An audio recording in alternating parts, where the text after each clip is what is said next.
Hey guys, and welcome to this T110E4 replay here on Overlord. And it's quite funny because the platoon on our team, they're from the same clan, different platoons, so they actually managed to click themselves into the same battle, which is quite funny actually. That was a side note though. T110E4, I picked this up a while ago. I've only played 20 matches in it so far, I think. I had the T30 a couple of years ago, 3 or 4 years ago. I played it a lot because I quite liked it. And then when I deleted it, I sort of stopped playing it, never bought this TD, and I thought, I don't really care. Back then I didn't have any tier 10s, I really didn't care for tier 10 play. Quite honestly, I still don't care for tier 10 play. I find it pretty boring and campy. But I did buy this one. At some point, all the tier 10s were on discount, and I bought 3 or 4 of them at once. And yeah, as I said, I haven't played this tank much, but it is one of the tanks that especially because of the gun, I enjoy playing this. But I play it slightly more like a heavy tank than a TD, because it's basically the gun. It's basically a really nice pen gun. It's similar to the 152 on the mouse, but at least you got something like 280 pen or something like that. 289, 295 actually. Yeah, really good pen. Premium ammo pen is 375, so also really nice. But the main advantage is that you actually have proper pen on this gun. Compared to, for instance, the E100, so that makes it infinitely more usable if you don't want to spam heat.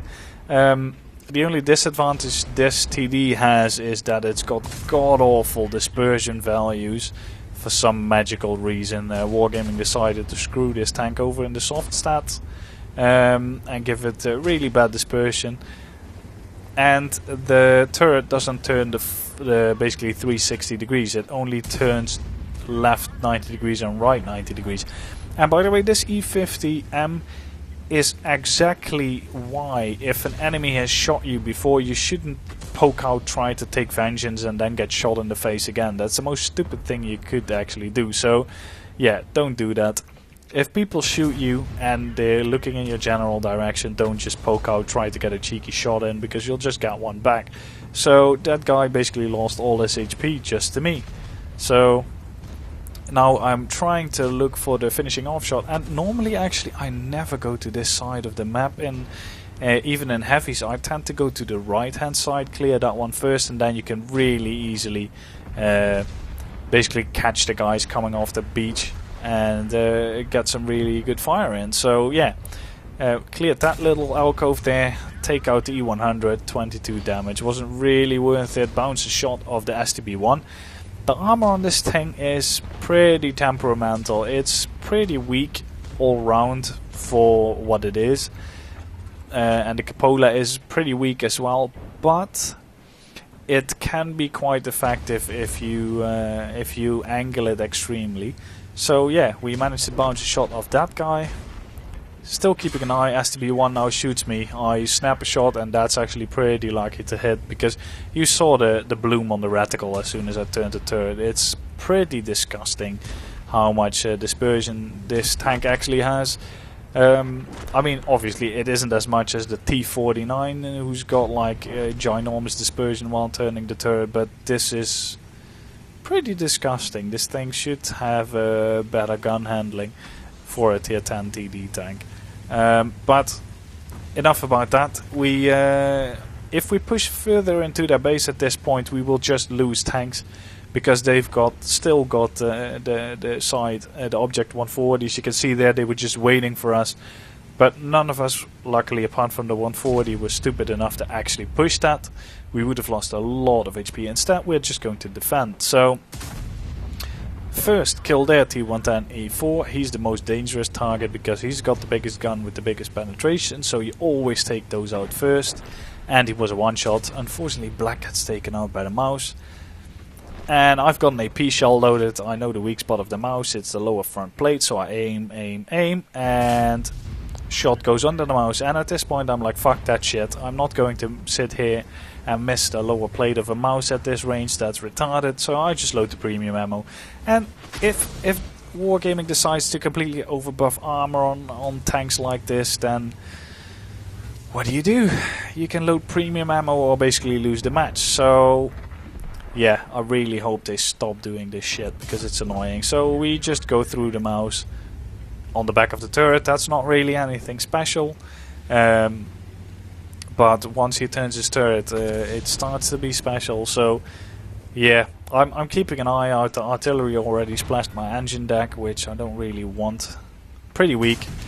Just aim in the general direction of the turret, because with nearly 400 millimeters of pen, it doesn't really matter. We'll go through that mouse. And I'm sorry, guy, but if you insist on playing that broken tank, then I'll just load broken premium ammo and take you out, because yeah, I can. So trying to get a shot on this E100, doesn't look like it. So our i7 decides to go completely ham. Gets killed. I snap a shot into the mouse. The E100 thinks he's smart to poke out and get a cheeky shot in, but yeah, not really giving it to him. Again, artillery, nothing better to do. The other, well, it's not really a weak spot because you're not just supposed to show your ass to the enemy, but the armor on the engine deck of this thing, the back, that big scoop you see on the back, is like 30 millimeters all around. So HE shots can actually do a lot of damage to this tank from the back. That's something you have to keep in mind. So it's frustrating that the arty is behind me. That means he can actually land shots on my engine deck, which is a little bit unfortunate. I'm just waiting here for this E100. They've still got the Object 140 left, but at the moment I'm just waiting. E100. Snapshot into his turret. I've still got the premium ammo loaded. At some point I'll realize that. E100 gets taken out, and I think of getting to the 140, but then I think, nah, actually I will never get to that 140 in time. I'm going to hunt myself the stupid asshole artillery that was shooting me on the engine deck. I know where he was last spotted. And do you think this artillery player, being in a tier 10 artillery piece, is using the vital component on his tank, which is the bloody tracks? You know that we know where you shot from. Would he have actually relocated off the beach and tried to get out of dodge and be smart? Or would he still be sitting in this exact same location trying to get shots on our heavy tanks? Let's watch, shall we? So I've loaded the AP ammo again, no need to have premium ammo loaded. I could load HE, but... And he doesn't have 6 hands? I don't know. Clearly got spotted. But yeah, we take him out. So that was the artillery, but unfortunately not before he managed to kill our E100. I'm asking Black at this point how much HP the Kranwagen has in the object, because I just want to know. Can't see from here, I think. Nope, out of render range, so can't see. But apparently it's all under control. So the 140 gets taken out, and that was the match. So here are the results of that match on Overlord. Just an ace tanker, didn't get any other medals. But it was the first ace tanker that I got in this TD, and actually it's not that good in terms of XP or damage, but it is still an ace tanker, so I thought I'd feature it on the channel. I quite like this TD, not as an actual TD, but more like a heavy tank with slightly less armor. In that role it's actually really nice.